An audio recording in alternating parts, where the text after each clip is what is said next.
the sterile halls of a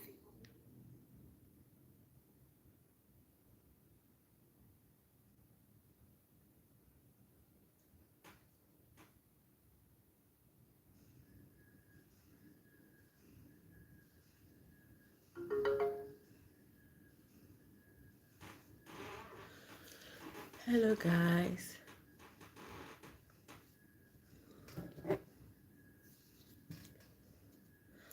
Hello. Welcome to my live stream. Thank you for always tuning in for me. And in today's video, we are going to be sharing the part 2 of Who's Impregnated My Daughter. So yeah, I posted part 1 the last time. That was yesterday. I posted the part 1 yesterday. So if you haven't seen the part 1, you can go to my page and watch it. But if you have seen the part 1, let's go. So, as Hope approached her 50th birthday, Olivia's parents knew they would eventually have to tell her the truth. She would want to know who her mother was what had happened to her, and why her father wasn't in her life. They struggled with her to explain such a painful story to an innocent child. How could they tell her about the man who had hurt her mother, the man who was responsible for her being alive, yet has taken so much from them? Eventually, they decided to wait until Hope was older, when she could better understand the complexity of her birth. For now, they would protect her from the dark truth and let her life a let her live a life filled with love and happiness. As Hope started school, she made friends easily and excelled in her studies. Her teachers adored her, and her grandparents couldn't have been prouder. They saw so much of Olivia in her, from her smile to the way she carried herself. But as she grew older, Hope began to ask more questions about her mother. She noticed the sadness in her grandparents' eyes whenever they talked about Olivia, and she sensed that there was more to the story than they were telling her. One afternoon, while sitting with her grandmother, Hope asked the question that her grandparents had been dreading. dreading. Why don't I have a father? She asked innocently. Her grandmother froze, unsure of how to respond. After a long pause, her grandmother took a deep breath and told her that her father was not someone they wanted in her life. She explained that her father had hurt her mother, and because of that, they had chosen to raise Hope on their own. Hope was confused.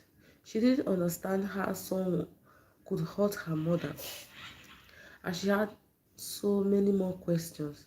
But her grandmother gently assured her that she was loved, and that's what mattered most.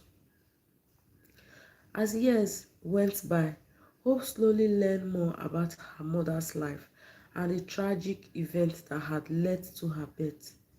Her grandparents told her stories of Olivia, painting a picture of a kind and loving woman who had been taken from them too soon.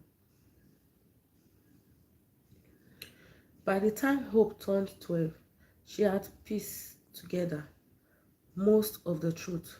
She knew her father had been someone who had done something terrible to her mother, and she knew he was in prison because of it.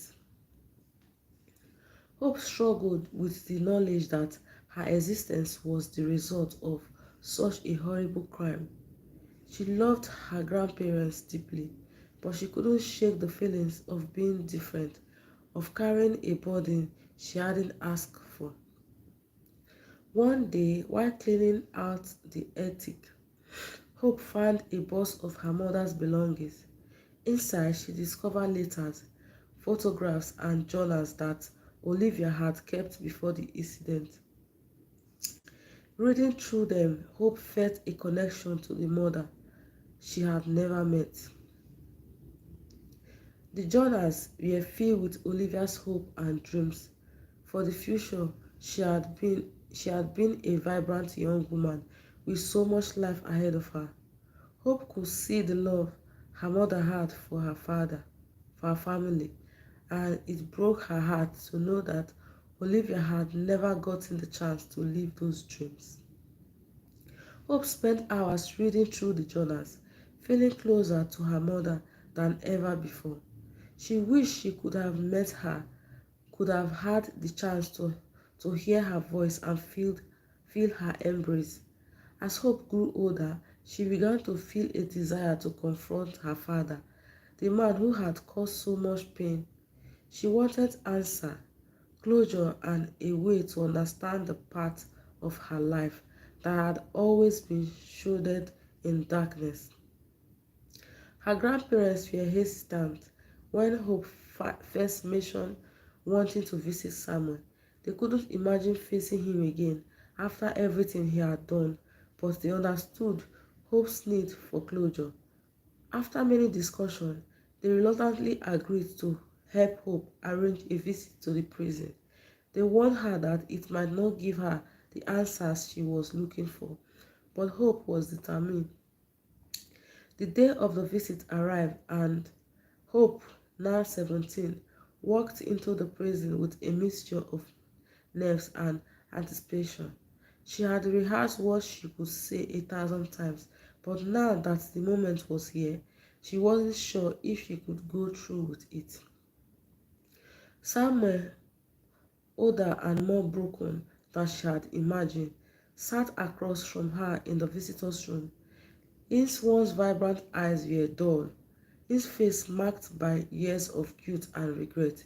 He hadn't had a visitor in years, and seeing Hope, the child he'd never expected to meet, stunned him. Hope stared at him, searching for any sign of the man her grandparents had described. She saw no trace of the monster they had painted, but she didn't see a father either. The silence between them was heavy, as if both were unsure of how to begin. Hope felt a mix of emotions, anger, confusion, and curiosity. She had spent years imagining what she could say, but now that she was face to face with the man who had shaped her life, words failed her. Samuel too was at a loss. He hadn't expected to ever see Olivia's child, much less speak to her. His guilt was a weight he had carried for years, and now, sitting across from the daughter of the woman he had wronged, he didn't know how to atone for his sin. Hi, Muhammad. How are you doing? Finally, Hope spoke, her voice trembling. Why? It was a simple question, but one that carried the full weight of her pain. Why did you do it? Why did you hurt her? Samuel bowed his head, unable to meet her eyes. He had no answer that could justify his action. I was a fool, he said quietly. I was weak. I don't expect you to understand or forgive me. Hope. What I did, there's no excuse. Hope's hands clenched into fists.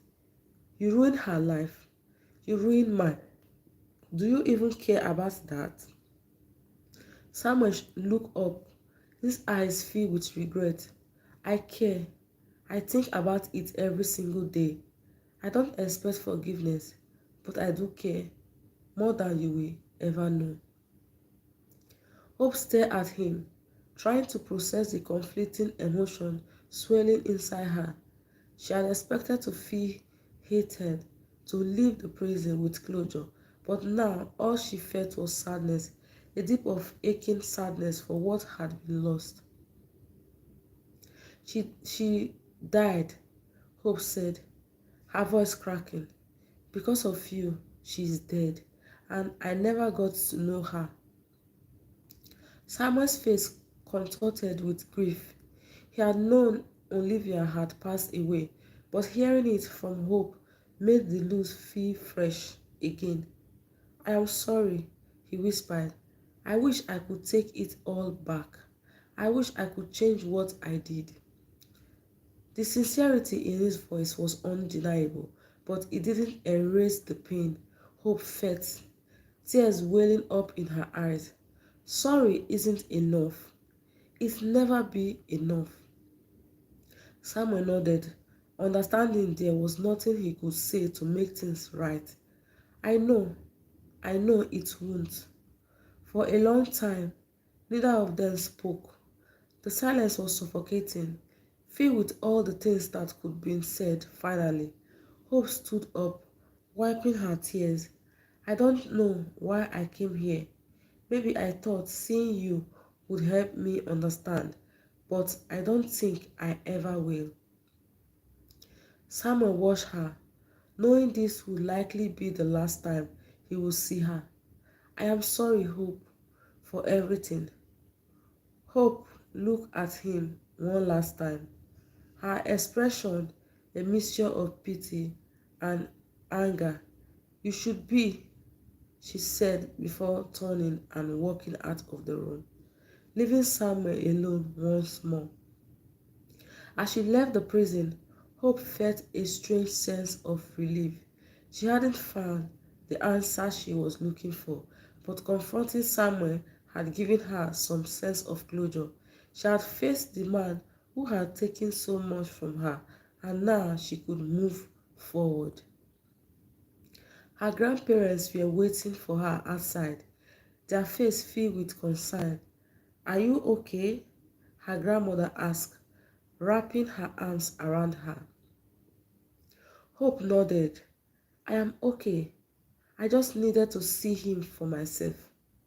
They drove home in silence, but Hope felt lighter than she had in years. The weight of her father's crime no longer hung over her as heavily as it once did. She still had questions, but she knew she could live with the answer she might never receive. In the months that followed, Hope continued to grow into a strong, independent young woman. She was determined to live a life her mother would have been proud of, as she focused on her education and future with renewed energy. Olivia's memory was always with her, guiding her through the difficult moments and reminding her that she was more than the circumstances of her birth.